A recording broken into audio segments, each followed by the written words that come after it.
Hi, and welcome to the Secrets of the Pact Worlds panel. I am Rob McCrary, the creative director for Starfinder. On my right. I'm Amanda Hammond, the managing developer for Starfinder.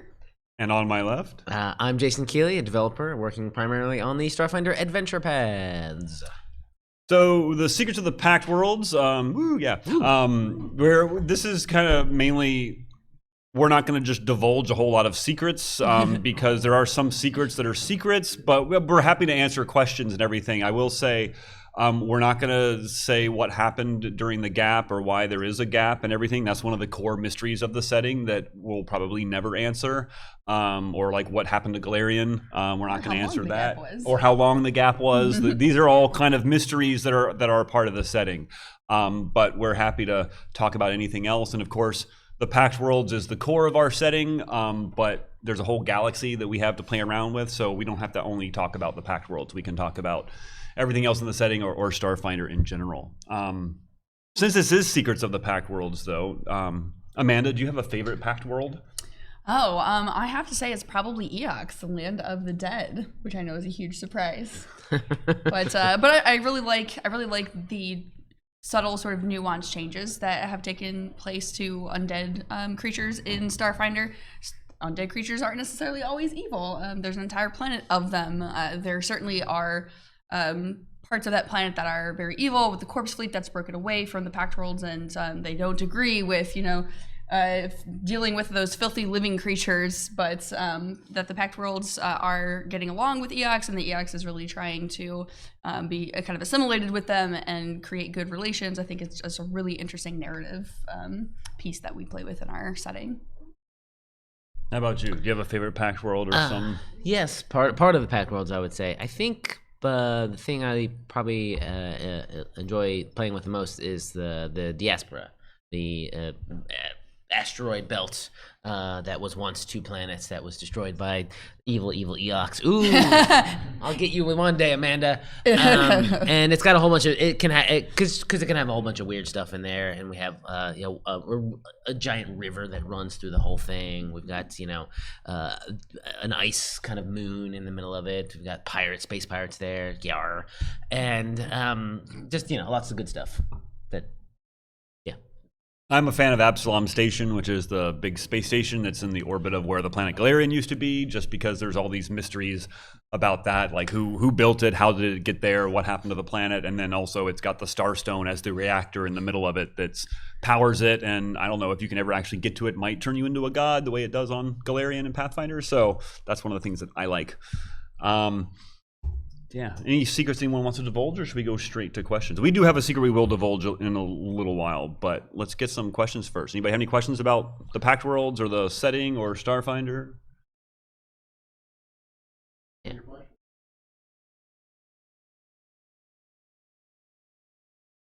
In Pathfinder, the Formian race had a strong planar tie. I believe they originally came from Tanis?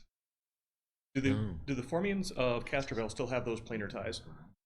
I don't think that we kept the planar ties in Pathfinder, because the Formians, and Eric Mona is the one who really knows about this. There's some pulp story back in the day that talks about these, and that's what we always tried to base our things on. Our Formians on, so we've pretty much gotten away with that, and particularly in Starfinder, they're not only on Castrovel. We've kind of, I don't know if we've done it yet, but we've been kind of like seeding them around, and they're primarily in the Pact Worlds, definitely on Castrovel, but we don't really have much of a planar connection for them anymore. They're just a big insectoid race. Yeah, you might meet 1 or 2 Formians in the Attack of the Swarm adventure path as NPCs. Yeah. But people in general are pretty big in our setting, at least right now, right, Jason? They sure are. They have like 6 playable bug species. It's really just because Jason wanted to be able to GM and go the whole time. You got me. And I do have a question, and hopefully I'm not divulging any secret information. I did see it on the website. I was here at Gen Con last year, actually, and you had mentioned something about making new classes. And I think the operations manual that's coming out in November is part of that. How did you guys come up with those classes, and do you have any future plans for more classes? Ooh. Good question. Go for it. You want me to take it? Yeah. All right. So you have kind of just hit the nail on the head. One of the early ways that we developed the concept for the classes was that we really specifically wanted these classes to live and take place and come organically from Starfinder, from the setting. We wanted them to be broken away from any other game that has influenced Starfinder or that it came from, certainly from Pathfinder, and in the way that the core classes are sort of analogs, except for the Solarian with a very specific, type of Pathfinder class. Like the Envoy is very much like a space bard, Operative is like a space rogue. We really wanted to get away from that and make something that's very, very uniquely Starfinder. So the 3 new classes, for those of you who are not familiar with them, are the Biohacker, which is a buffer debuffer, all about messing with the physiological nature of creatures around them, allies and enemies. That's one class. The second class is the Vanguard, which is a tank class that harnesses the power of entropy, draws it toward him and or her, and will absorb that energy, be able to take a lot of damage, and be able to project that outward in cool, interesting ways and abilities to deal damage on the front lines. The third class is the Witch Warper, which is a charisma-based spellcaster, and the Witch Warper is all about the scientific theory of infinite worlds, has a main class feature called Infinite Worlds, and is about pulling an understanding that there are infinite realities and pulling little details from other realities and transposing them into their own reality. And so doing cool things like shifting the terrain, changing little tiny details about creatures or bad guys, shifting like positions because, in the next adjacent reality, Jason is actually on the other side of the convention center. Therefore, he's no longer a threat to me. Ha, Jason. I'll get you, Amanda. I'll get you one day. So one of those, so all of those classes are very uniquely from the core kind of concepts of Starfinder. That there's a lot of science in Starfinder with Biohacker, which Jason wrote originally. That would allow characters to be able to manipulate creatures and things like that, and make little concoctions and injections and do cool things based on that concept. We took that concept and put those into mechanics. Same thing with a Vanguard. The entropy of existence is very big in space. It creates and destroys entire planets and solar systems, and so there's a character who kind of understands that and is able to manipulate that mechanically. And same thing with the Witch Warper about infinite realities and worlds. So we were very excited to pull those concepts into Starfinder. As to whether there'll be new classes in the future, I mean, this is the first time we've done new classes outside of the core rulebook, so that took us about 2 years. So we'll see if there's demand for it, and like we'll start in the other products. You'll start to see Vanguards and Witch Warpers and Biohackers appearing as NPCs and that kind of stuff. It's a bit early to say whether we'll do more, but I certainly wouldn't be surprised. I wouldn't completely rule it out if we did some more classes in the future. So something that I've seen come up quite a bit is the discussion of the drives used for travel being a non-sustainable resource because it pulls from reality. Do the characters within the Pact worlds, are they also aware of this concept, or is it something that's just not really in their mind? And are there people opposed to using the engines because of this non-renewable resource type energy?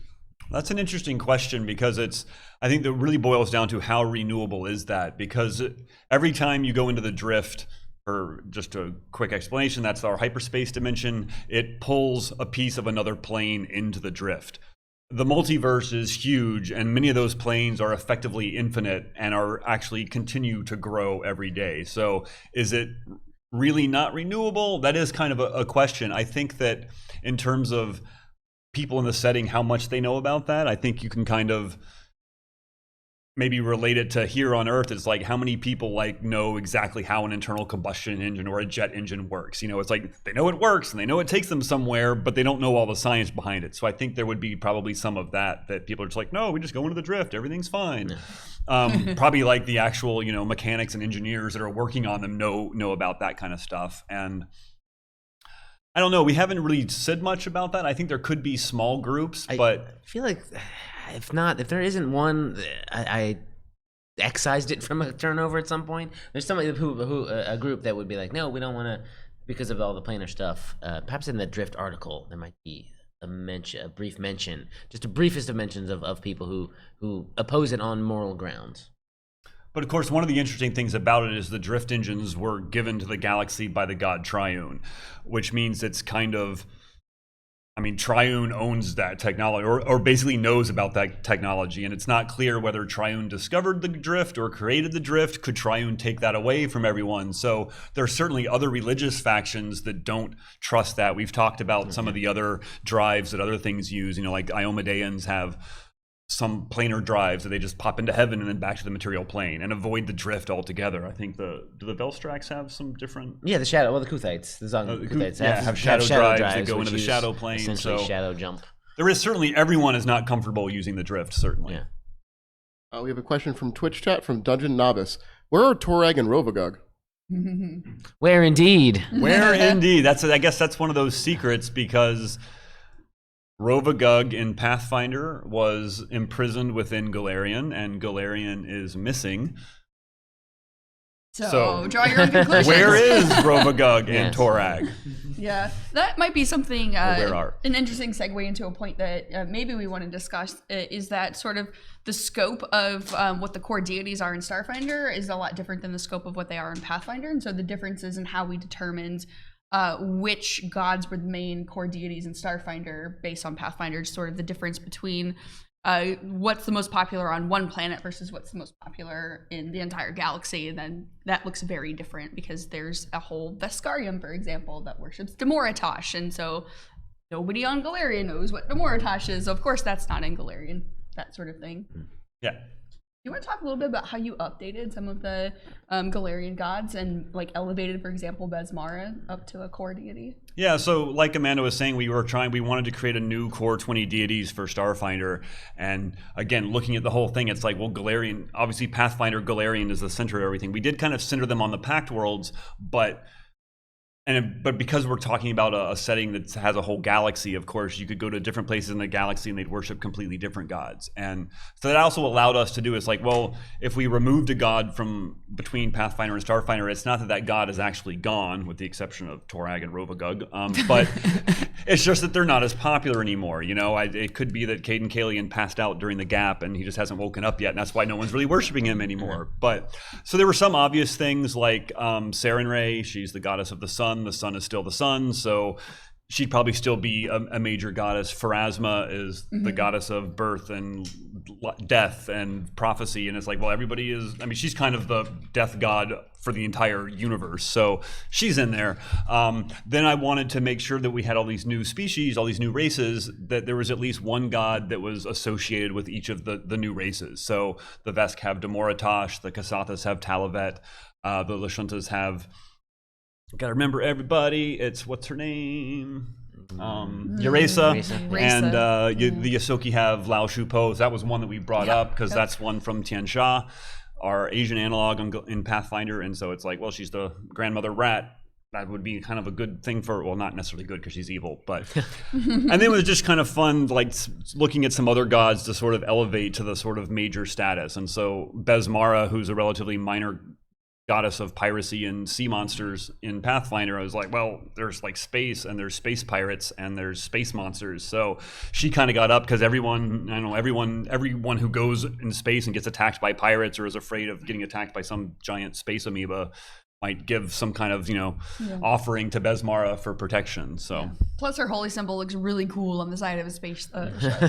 Yeah. And then we just wanted to create just some brand new gods that kind of were science fiction. And so that's like where Horus, the god of evolution, and sort of that's all about genetics and how life evolves. That's a very scientific concept. So kind of marrying that with religion was one way to do that.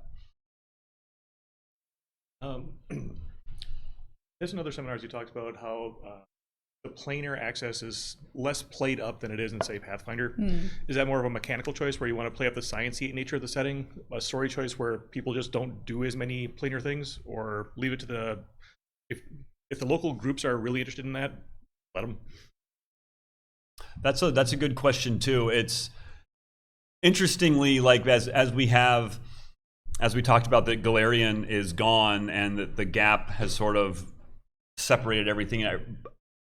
But the multiverse is still the same. The Great Beyond is still the same. So you had Hell back in the past in Pathfinder. Hell is still around in the future. So in a weird way, those have probably changed the least. And so we have kind of played around with that a little bit, but that is also more of a fantasy concept that we've explored a lot in Pathfinder. And I won't say that we won't. We've already had some planar stuff. We've gone to the Shadow Plane in Signal of Screams. There's a bunch of Plane of Fire stuff in Dawn of Flame. But it's also just in terms of not everyone has played Pathfinder, or not everyone that plays Starfinder has played Pathfinder. And so those who have, we figured it would be relatively easy for them to sort of bring that content in. Right now, we want to spend time developing the setting of Starfinder and creating a whole bunch of stuff on the planes when we already have this huge galaxy to talk about is sort of a lower priority, because we can kind of tease these things and bring them in and mention, there is a short little section of the core rulebook talking about the Great Beyond and saying, hey, there's these other planes that exist, but that really expands the scope of the setting if we go deeply into that. And I don't know, as we go forward and as we do more and more stuff, we might eventually detail more of how those things have changed. But we've basically just tried to hint at it with like, oh, here's the Barachius angel that we put in Alien Archive, and it's got guns because that's what angels in the future would have apparently. And it's an angel of like computer technology in a lot of ways too. So yeah, we'll update those planar beings. I think we've got like a hacker devil in Dawn of Flame, and what's called a flashfire demon at some point that is basically a sabotagey kind of demon. So yeah, it's the Trinidar. The Trinidar Azata, who looks really cool in sci-fi with space wings and stuff like that. So yeah, again, as we see fit for stories and whatnot, we'll bring that stuff in. So I understand not being able to be given any specifics about this question, but the Pact worlds are relatively densely packed together in comparison to the rest of a galaxy or a universe. When looking at adding in additional setting books similar to the Pact Worlds Guide, are we going to be seeing similar clusters of planets, or are we thinking about spreading everything out a bit more across the galaxy? Rob, are they thinking about this? So we mentioned in the last panel how our setting is kind of divided. So for those of you who aren't super familiar, we have the Pact Worlds, which is this one solar system. That's kind of it's our home base. Our home base, or the metaphorical center of our setting. And then you can divide the galaxy into two other regions, near space and the vast, based on how easy they are to get to, or the density of drift beacons. The more drift beacons there are, the easier it is to get to, so those become near space. If there's fewer drift beacons, it takes longer to get there, and that's considered the vast. We did a Pact Worlds book soon after, within a year of the release of Starfinder, that kind of detailed all of the worlds in the Pact Worlds, which is great for all the humans and Lashuntas and Yosokis that live in the Pact Worlds. One of our core races is the Vesk. They come from their own place called the Veskarium, which is located in near space, which we haven't said anything about that, but we will next year. In March, we're releasing a near space book, which is going to, a significant portion of that is going to be about the Veskarium, which is, again, an entire solar system that the Vesk have controlled and have originally renamed everything after themselves. So what's the difference between Vesk 3 and Vesk 6? Vesk 6 is farther away, but so there's a big section about the Veskarium and all of the planets in the Veskarium, and then there's going to be a bunch of other planets that you can be in near space. Some of them, you want to talk about some of the other planets? Some of the other planets. Or where we got those. Oh yeah, so we pulled a lot. Well, actually, every planet that is mentioned in the core rulebook, there's a section called Beyond the Pact Worlds. That's after the big Pact Worlds write-up in the setting chapter, and they are these column-long write-ups of planets that everybody actually who wrote that was an internal staff member at Paizo at the time, and so everybody just was able to come up with their own cool world, and the only parameters were just make this interesting, make this something that's alien, and make this something that you think that there could be lots of cool adventures on. And they really came through. I want to say that section is really interesting in the core rulebook. I'm a little bit biased because I got to develop it, but I really love a lot of the planets. The ideas are super cool that's out there. And so we assigned writers to, in some cases the original writers, to expand on those planets in near space. And I think each of those planets does it have 2 pages or 4 pages or something like that? Something like that. I think it's 4 pages. Yeah, so some pretty extensive information about them that is all about their culture and their governments and their ecologies, and then sections of gazetteers. So there's, and I think No, they don't have a map, but they've got little like write-ups about each of the little like cities and towns and places of interest, and nations and just whatever's appropriate on those planets. And they're not all planets. I keep saying planets, but some of them are celestial bodies. Right. Yeah. Some of it. There's a nebula that's out there. There's a small collective, or maybe even two, that were I think both taken from Starfinder Society. Yes, the Scoured Stars, for example, are in there. So. Are they? No, the Scoured Stars are in the Vast. Oh, no, it's the Gitteron Authority and the Marixa Republic are going to be detailed in that. And also there's some just new stuff that has never been talked about before. Yeah. So the answer to the question is yes. I think we will start getting into both the more densely packed solar systems like the Veskarium, but also more and probably, if people like this Near Space book, well, there's still the Vast, so we'll probably eventually, at some point, maybe do a Vast book. But that's not an announcement, by the way. We'll be talking a little bit more about the Near Space book in our Paizo 2019 panel, or Paizo 2019 and Beyond panel this afternoon. But when is that, Rob? You remember? It's this afternoon at 4, okay. I think. Yeah. So. Okay. I have a question about the androids in the awakening process. How does that usually go? Do you just like fall down and hope a spirit finds you, or do you find like a nice tomb or something? There's an entire cultural practice about that. You want to talk a little more than I do? No. That's something we haven't really explored, to be perfectly honest. I don't think we've written much about it at all. We did in Pathfinder a little bit, but the androids in Pathfinder are different from the androids in Starfinder. I mean, I like to think that it's probably, if you know that it is coming, you don't get killed in battle or whatever, it's most likely some kind of small ceremony, maybe a bit of a wake or a solemn funeral, depending on your friends and your personality, and then you just lay down, I guess, and go to sleep, and then wake up with a new soul inside of you. Yeah. But then you would actually be different because yes, you are not you. Yes, is the soul. I mean, one of the things we've tried to do in Starfinder is for the sorts of things about like particularly class abilities and some racial abilities is not super define everything, because we want people to be able to make the character that they want and have a cool story behind it. So it's when you're dealing with the sort of life and death and the souls, there is some stuff that is kind of hard coded into the setting and everything, but like exactly how that process goes, I would rather leave that to the players so they can come up with a cool idea for their character. And it's the same thing with your various class abilities and everything. It's like whether or not you have an implant that lets you do that, or you studied in some alien monastery, or that doesn't really matter. What matters is you have that ability and you can tell the stories that you want to tell about that. So I think this kind of fits into that as well. If we ever get around to sort of updating or bringing in psychopomps to Starfinder, it'd be cool to have a psychopomp that is the psychopomp of making sure a new soul gets into a real awakened android body. Yeah. That is a good idea. I just had it, and I'm going to forget it by the end of this con, I'm sure. Psychopomp. Android psychopomp, yeah. I have a question that's kind of more about society lore than Pact Worlds lore, but Guidance, who's kind of like the spiritual anchor of the society, described as like a gestalt hive mind, but we don't really know a lot about it considering how important it is. Does it when you get uploaded to Guidance, is that like a destructive process that kills the person getting uploaded? Does their soul get to go live in the server farm like the Matrix, or is it like a copy-paste situation? And like, considering what's going on with Guidance, does it have any kind of divine power? Like, is it like a minor demigod or something like that?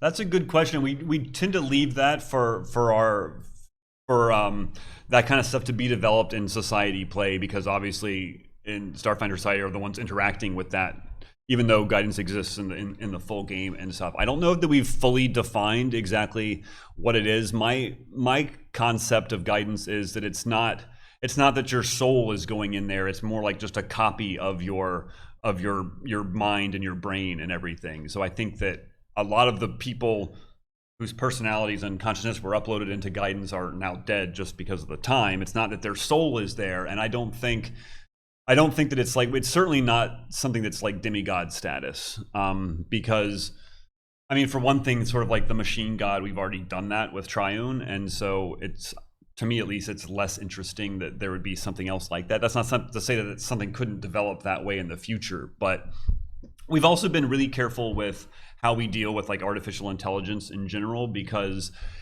we had talked a lot when we were working on the game, is like whether we wanted to have starships to have artificial intelligences and actually like be characters and everything. And we're like, well, that's kind of weird, because if the players are flying around in this starship and the starship doesn't get to say what it wants to do, you're basically enslaving a sapient thing. And so we wanted to be very careful that like the AIs you can get on a ship are really just personality emulators. They're not truly intelligent truly intelligent intelligence. I don't know. So that's the kind of thing we would virtual intelligence. We call it virtual personalities. Right. Yeah. Just big Alexas flying in the sky. Very true. So we have a question from Twitch chat from Cthulhu Was Tasty. Are there any named prisoners on the prison planet Dagox 4? Ooh, that's interesting. Should we say that's We can say it. okay. That's okay. That's one of the near space. It's gonna be in near space. Yes. And I don't know. I haven't read the turnover or if anyone has develop checked it? it yet. I did. I did. Amanda knows. looked at that Okay. already, so I did, it's yes. That was written by Adam Daigle, who's a managing developer for Pathfinder and originally wrote the little write-up in the Pact world. So, named prisoners. So there's some specifics about what type of prisoners are in what sections of the planet. The entire prison planet is not just one sort of cell block row. There's some specific differences, and it's run by a corporation, so it's very monetary based, who's where, and which entities work with the corporation to have prisoners put into specific places. There are a couple of named prisoners, but it's not necessarily like the most notorious criminals in the galaxy type of situation. It's more of a kind of like a Guardians of the Galaxy thing of like, this is a leader of this group of prisoners that are here for this particular purpose, or there's like a bunch of them working together to do something that I'm not going to spoil, and here's their leader, that type of thing. So there's not a lot of specifics about like, oh, this person did this and this and this and this, because that's something that I think would be cool to leave open for GMs who can make those connections in their own games. Another question from Twitch chat from TRDG11. Will there be another big space station like Absalom Station with maybe a different tone or atmosphere in the same space, or maybe a near vast or even the Drift? Good question. We have, the Adari is like a space station, but it's a world ship, and that exists. And I want to just keep spoiling near space. I know. At this Well, point. yeah, we Okay. could. Yeah, There is a big space station in the Veskarium as well. They are a very militaristic people, so space stations, in terms of military, is a good place for. Yeah. Right. It's called the Conqueror's Forge. Well, I wasn't right? going to say that. Oh shoot! Well, that's what it's called, and it moves around, right? That's the one that's the one that can kind of go where it needs to go. Yeah. Yeah. We're still working on it though, so things could change. Oh, things could change. The still. name might even change. Another question from Twitch chat from Dungeon Novice. What is your favorite headcanon or unpublished fact? Oh, how long have you got for Amanda's answer? Apparently. Oh, you're all looking at me, so I guess Well, I you should just probably laughed, say so something. clearly you have something in mind. I do. So my favorite piece of headcanon, I have a planet that is also going to be in near space, which again, we keep talking about near space, but that has a few pieces of lore that have been sprinkled throughout the hardcovers. Almost every hardcover, not Armory, that we've published, but it's a planet called Dimalco, and it's a planet that is in near space, and it had two civilizations on it before, like about 100 years before, and then there was this event called the Awakening, in which there were massive earthquakes and all of the oceans evaporated, and there was all sorts of weather events, and kaiju basically rose up out of these evaporated oceans, colossi we call them, and started destroying these two civilizations, and the entire planet's in ruins. And so there's a lot that's revealed about Dimalco in near space, but this is very much my setting of like very high adventure, like colossi and potentially mechs, and just like a very epic type of stories, and it's sort of an anime inspired planet. Like there's a lot of Evangelion in it. There's a lot of Attack on Titan in it.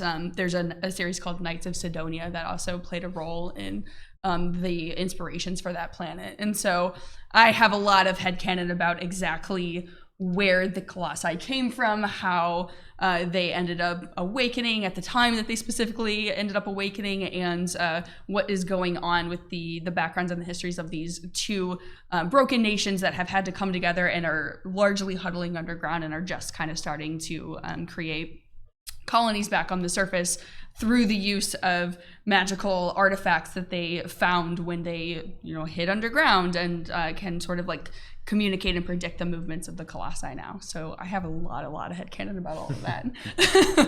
I'm secretly hoping that there might be like some way that there's an outlet for that in the future, but who knows. Do you have any headcanon? Do I have any headcanon? It's kind of sometimes I don't want to think too much about headcanon because it ends up spilling out into an adventure anyway, and it becomes less headcanon. And it becomes real canon. It becomes yeah. actual canon. The thing I'm thinking most about lately is, of course, Attack of the Swarm, and we basically so this is unpublished, I guess, at this point. Then talk about what happened to the Sheeran and where they came from and how they came out of the swarm, and what happened in the 80 some years between when the gap ended and when the Sheeran showed up at the Pact Worlds. So we have an article that just describes at least a little bit about what's going on, and I think it was headcanon for me that became canon, like I said, when the Sheeran became independent from the swarm at some point during the gap, and kind of had a lot of struggles at this point, but the gap kind of got everyone all loopy, right? And so when it ended, everyone was kind of like waking up out of a dream, and that gave the Sheeran a chance to actually physically break away from the swarm. And then they were kind of chased for about a decade or two as they were sort of trying to, they got the drift engine, build their own drift, and by the time they built the drift engine, they were able to finally get away from the swarm. But the swarm have kind of been following them and chasing them a bit. Yeah, and I guess in terms of headcanon, since if you look at all the swarm speak Sheeran, it's my headcanon that the Sheeran language is just a updated version of that ancient language of the Kucharn, who used to be the swarm. So, yeah. And I don't really have much headcanon because I find that we can tell more stories if you haven't already pre-decided everything. If we have a really cool idea, then we can be like, oh, we can totally do that. And then I don't have to worry about, well, no, I always thought it was going to be different. And at the same time, because I'm creative director, if I really want it to be canon, I can kind of, this is what we're doing. So it's the stuff I really want to do. I've tried to put in the setting already. So to make it real canon, so. You mentioned earlier about not wanting to use AI as much, or not necessarily that. I don't remember exactly what you said, but I remember something about the mechanics having an AI can have an AI cortex as part of their mechanic. I also have done Skittershot, where there was sort of an AI that kind of took over a ship. Is there anything else that is there a sort of a way you could kind of tie AI into not necessarily ships, but even planets or anything like that? Or are you trying to avoid that as well?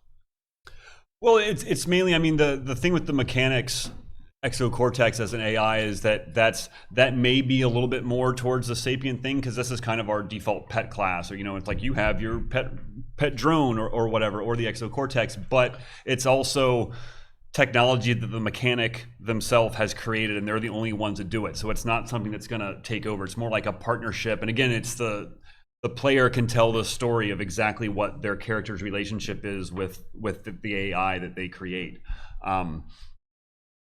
In terms of in other places, I think we're mostly trying to avoid it, but we obviously have a whole planet, Avalon, which is made of it's just populated by robotic creatures. They created an AI that became 1/3 of the god Triune. So we have played around with it a little bit, but I don't know. It's if you get to if you get an AI to a certain point, does it become a god? It's kind of, those are kind of the questions I think it's fun to play with. So yeah, what we want to avoid with AI is mainly making them you can go down to the AI store and buy an AI. We don't want that because that basically ends up sort of being a bit like slavery.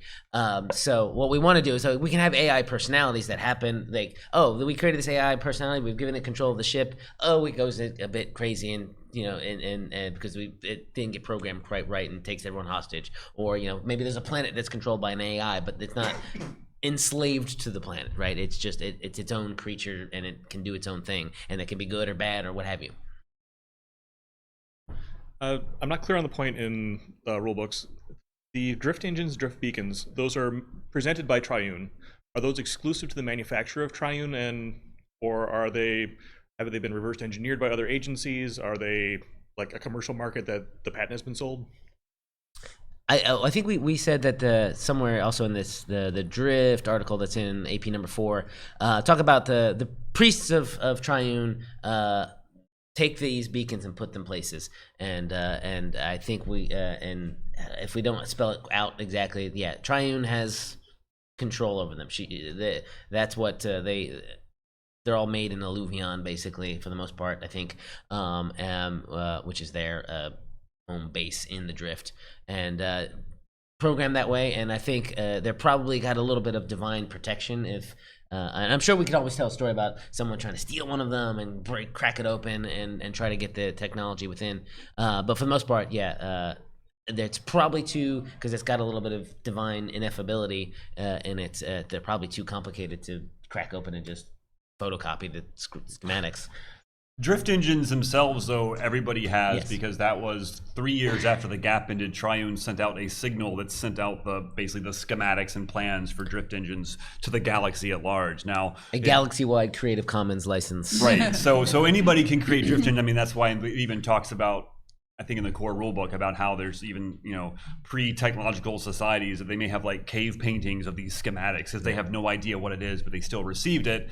On the other hand, there's places like the Vescarium, which we have said did not, for whatever reason, did not get the signal. And so they did not have drift-capable travel until explorers from the Pact worlds visited their solar system. And then like, oh, that's great, let's make our own drift engines. And then that's when the Vescarium attacked the Pact worlds. As soon as they had that technology, they're like, hi, friends. Oh, you have interesting engines that we can go beyond. That's also why the Vescarium is limited to one solar system, is because they could not go beyond that until they had drift technology. But so the engines are pretty much widespread. But the beacons are proprietary tech. So something that had come up in my group for discussion was the idea of a lich on Galarion, once Galarion disappeared, having their phylactery there now being undestroyable. Are these avenues that would be explored about Galarion or the Gap, or is Galarion missing and the Gap more of a narrative device to be left unexplored for the sake of creating a new narrative? That's I would say is the main reason for it. And it's also to sort of keep, the sort of meta reason is to keep Pathfinder and Starfinder separate, so that, I don't know, if at some point they decide to totally do something with Galarion, or if somebody after we're gone decides they want to blow up Galarion in Starfinder, and it's like, but we wanted to keep those kind of separate. I mean, that is an interesting idea that a lich has a phylactery on Galarion and is now out in the galaxy. So it's like, well, nobody can get to my phylactery, but we probably wouldn't tell that story because ultimately we want the PCs to win. And if it's impossible for them to win, because although we have talked about a little bit about exploring the Gap a little bit, maybe even sort of doing something with Lost Galarian just a little bit, but we've not found the right way to do it yet. Yeah. But if we ever needed to do something with that lich, and then we'd have an adventure that you could get that thing back and then so you could kill the baddie. But that would be a whole thing, and that it would be a huge thing. It would be huge. But mainly Galarion is the playground for Pathfinder, and we get the whole rest of the galaxy. Yeah. So I think it's a pretty good trade. We have another question from Twitch user Two-Sider. With Starfinder Society electing a new venture captain from among its players, would the core rulebook line ever integrate notable players into its lore? Ooh. That's an interesting question, because at the time we were doing the core rulebook, which is where we first introduced the Starfinder Society and Luazi Elsabo, there was no actual organized play component yet. And so as they're moving forward and we're talking about a new first seeker coming in, we're not going to reprint the core rulebook just to do these things. It's never say never, but I think there is a sort of disconnect between sort of the core of the game, which is in the core rulebook, and what's happening in the sort of living campaign world of both society play and our published books. So things are going to, adventure paths and society play are going to keep expanding the setting, and there's going to be people that become famous, and there's going to be people that die, and that sort of thing. But probably in the core rulebook, it's going to kind of say with, hey, here is just the baseline setting that everything came from. We don't want to assume anything has happened, because then people can't really then play through that themselves. So it's the same kind of thing. Those scenarios, even as we get seasons down, you can still play some of those old scenarios. Someone who comes in 2 years from now, if we've changed and say, oh, the first secret is now this, then they might be confused by these early scenarios that they still might, whether they're playing them for society credit or not, they could just be playing them at home and everything. So I think we'll probably keep the core rule book. Yeah, I mean, I would say, yeah, that makes a lot of sense. And it's in the same way in that Pathfinder, had 10 years of adventure path plots that change, and the ends of adventure paths, there are major things that happen in the setting, but they're not incorporated into any of the lore or any of the campaign setting books that were published, because we specifically knew that players would have different results, right, at the table at the end of those adventure paths, for example. So, with second edition, they updated the setting to sort of have, the timeline go forward and have the decisions, that happened be made and canonized. But they kind of did the same thing, and I think we're taking a bit of a cue from that and letting players play through what is the baseline setting, and then if you're in society, of course you're going to be familiar with the storylines, but the home base of the setting is going to stay the same for a while. I would say society is a bit more nimble than the core line and the adventure path line, because we're printing stuff out, so that's got to go out to a printer and be made the hundreds of copies of, whereas society stuff is in PDF, so we can have a little more lead up time and get it done before it gets released. So if there were ever someone that we wanted to put into a notable player that we wanted to put into an adventure path per se, it would take a whole year to basically cycle through, and would have a bit of a less of an impact, in my opinion. And honestly, what we're doing with society is so unique. Doing it again would make the first time we did it less unique and dilute the power of it, I think. Yeah. Jason makes a really good point in that, there are monthly adventure paths that come out, but we only publish 3 hardcovers a year in the Starfinder line, and not all of them are campaign setting books. So if we tried to kind of keep up with that stuff, it would be very, very difficult. And like he said, at the end of the day, it's probably better to kind of set a beginning and then kind of let players go forward from there on their own. Another question from the Twitch chat from Shatreyu. Are there any canon ways to do time travel, either abilities or technology? Not canon exactly. There is. We're going to talk a little bit about weird stuff in the upcoming Threefold Conspiracy adventure path. That being our sort of vaguely X-Filesy stuff and Fringe, the TV show Fringe. So there's some talk about Fringe type science, and granted, in a science fantasy, we had to have a lot of talk with with the author Leo Glass, one of our editors, about who wrote the weird gear section in Pathfinder. So he's responsible for giant Skidamander gummies. By the way, I just want to put the blame on him. I was the one who made sure there was art of it, but he just encouraged him. I just encouraged him. But anyway, so we have artifacts that can do weird stuff, and we have time dragons that exist in our setting, right? But in terms of like normal everyday, there's not going to be normal everyday time travel. And what is fringe science in a science fantasy setting that has magic? Well, it's stuff that even scientists can't do in our crazy stuff, which might be time travel or moving through a black hole or just straight up teleportation via science only, stuff that hasn't yet been made. So keep an eye out on stuff in the future, whether or not that's going to be full canon. It's not going to be, you're not going to pop down to Guns R Us and buy a time travel gun. Wouldn't it be time travel gun?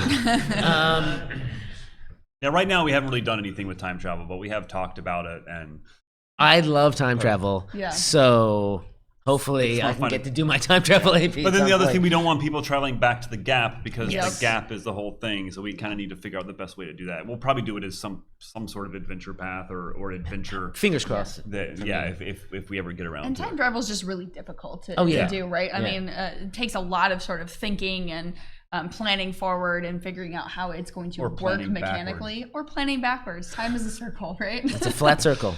That's not to say that we haven't ever done it. The Return of the Rune Lords adventure path has time travel in it, but that was something that specifically James Jacobs, the creative director for Pathfinder, wanted to wait until later in the cycle of that game, because it is just so complicated, and it's really easy to screw up, frankly. So we want to make sure we do it right when we do it.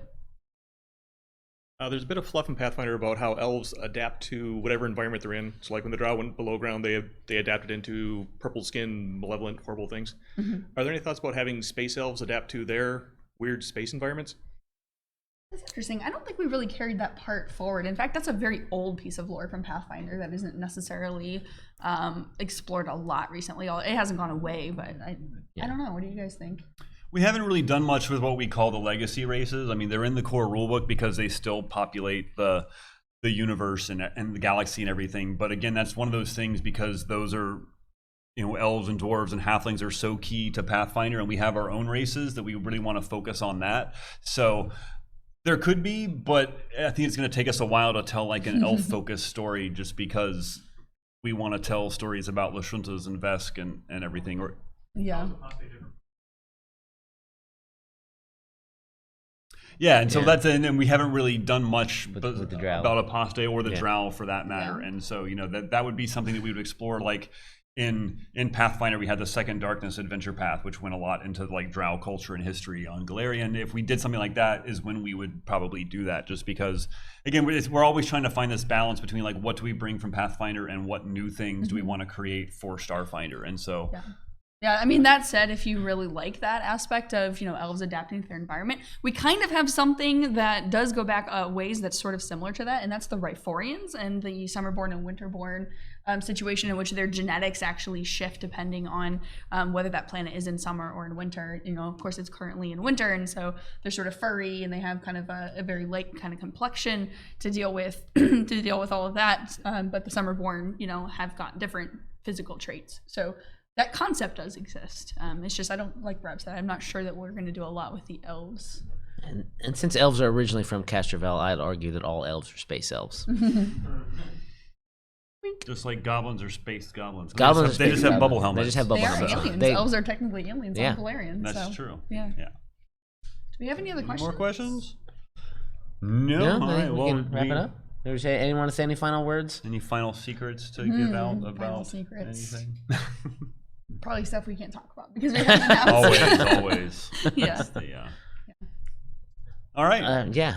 Well, we'll wrap up then. So thank you, everybody, and we'll see you around the show. Yeah. Have a great show. Thank you for coming. Bye.